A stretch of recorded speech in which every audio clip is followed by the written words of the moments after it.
Tarique Rahman already engineering শুরু করে দিয়েছেন। গতকালকে একটা বাংলাদেশে খুবই বাজে কাহিনী হয়েছে। একজন ব্যক্তি বিএনপির রাজনীতি করেছে, তাকে নিয়ে অতিরিক্ত সচিব বসানো হয়েছে ইলেকশন কমিশনে। 3 বছর পরে তাকে সচিব বানানো হবে। সাংবিধানিক একটা প্রতিষ্ঠান, যেখানে হলো দলীয় লোক বসানো হচ্ছে। আমি অনেক সাংবাদিক, বুদ্ধিজীবী, বাংলাদেশের যারা প্রশাসনে আছে তাদের সাথে কথা বললাম যে শেখ হাসিনা কি এই ধরনের কাজ করেছে। বলে যে শেখ হাসিনা এই ধরনের কাজ করার সাহস পায় নাই, জিয়াউর রহমানের পুত্র তারেক রহমানের হাত দিয়ে এই ধরনের কাজ হচ্ছে।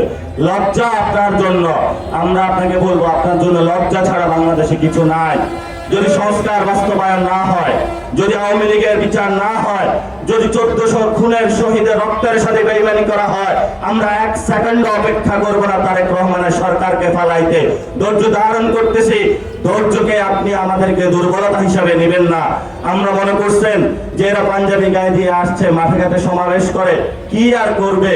আমার তো কোনো চুলো ধরার ওদের সাহস নাই।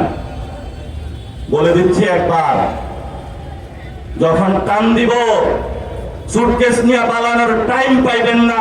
যেভাবে সুটকেস ছাড়া লন্ডন থেকে এসেছেন, এইভাবে লন্ডনে পালাইতে বাধ্য হবেন আপনি। টাইম নাই, কারণ আমরা এক আল্লাহ ছাড়া কাউকে বিশ্বাস করি না। আমরা আল্লাহকে বিশ্বাস করি বলেই, শহীদ ওসমান হাদিকে বিশ্বাস করি বলেই আজকে আপনাদের সামনে দাঁড়িয়েছি।